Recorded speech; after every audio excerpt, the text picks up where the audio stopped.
এই বিভেদগুলো কিন্তু যত না আদর্শগত তার চেয়ে বেশি আবার ইসলামপন্থী যে রাজনৈতিক দলগুলো না, এটা তো আইডেন্টিটি পলিটিক্স, পরিচয়ের রাজনীতি এটা। হ্যাঁ, এটা নানা দেশে নানাভাবে এই আইডেন্টিটি পলিটিক্স চলে। যেমন ধরেন ইন্ডিয়াতে হিন্দুত্ববাদ, তারপর ধরেন যে আমেরিকাতে ব্ল্যাক মুভমেন্ট যেটা কৃষ্ণাঙ্গ আন্দোলন, তারপরে যেমন ধরেন ইউরোপে কিছু কিছু দেশে আছে ক্রিশ্চিয়ানিটি বেসড আন্দোলন। এগুলো হচ্ছে আইডেন্টিটি পলিটিক্স, হ্যাঁ, পরিচয়ের। তো এখন আমাদের এই যে মানে ইসলামী আন্দোলন এবং জামাত যে এক হয়েছিল, এইটা তারা মনে করছিল তারা আইডেন্টিক্যাল, মানে তাদের আইডেন্টিটি এবং তাদের আইডেন্টিটি একই। হ্যাঁ, সেটাই হচ্ছে ইসলামাইজেশন, ঠিক আছে।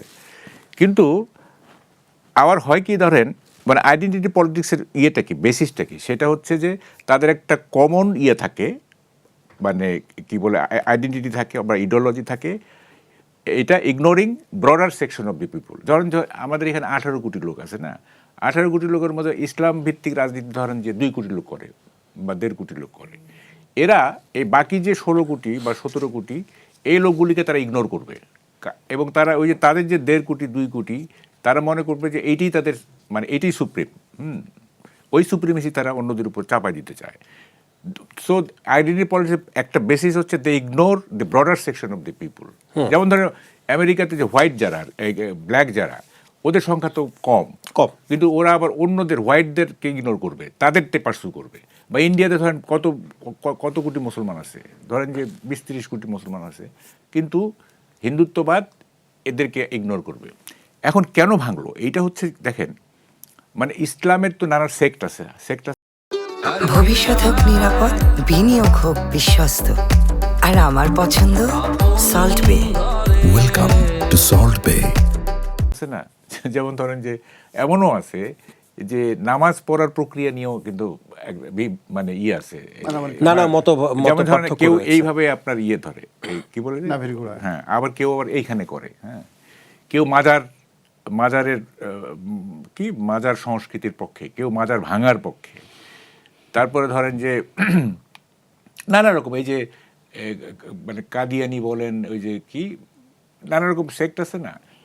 তো এখন এই সেক্টগুলো যখন এই কি বলে যে 11 দল যখন গঠিত হয়েছিল, তখন এগুলি যার যার যে নিজস্ব এগুলো কম্প্রোমাইজ করা হয়েছে, কম্প্রোমাইজ করে একটা এলসিএম দাঁড় করেছে, মানে লসাগু, হ্যাঁ, লঘিষ্ঠ সাধারণ গুণনীয়ক, এটা দাঁড় করে একটা ফ্রন্ট হইল। এখন দেখা গেল কি যে এই বিভেদগুলো কিন্তু যত না আদর্শগত তার চেয়ে বেশি আবার ইমিডিয়েট স্বার্থগত। যেমন ধরো এমনও হইতে পারে যে সিট ভাগাভাগি নিয়ে হয়তো তাদের মধ্যে, অথবা এমনও হইতে পারে যে জামাত যেভাবে ইসলামকে পার্সিউ করতে যাচ্ছে, এই চরমনাইরা তাদের পার্সুয়েশনটা একটু ভিন্ন, তাই না? সেইটা আমার কাছে মনে হয় না। আমার কাছে মনে হয় না যে এটা কনফ্লিক্ট অফ ইন্টারেস্ট, অর্থাৎ এখানে নির্বাচন কেন্দ্রিক কোনো কীভাবে স্বার্থের দ্বন্দ্ব আছে। ফলে এইটা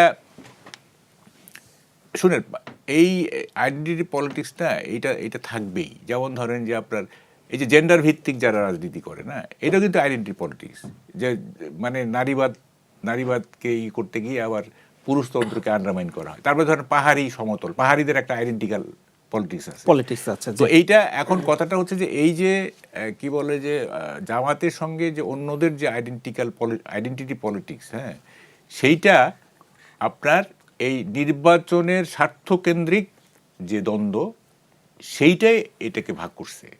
এটা আমার মূল্যায়ন আর কি। এখানে কোনো মানে ইসলামাইজেশনের যে মূল স্পিরিট, হ্যাঁ, সেইখানে কোনো ডিবেট হয়েছে বলে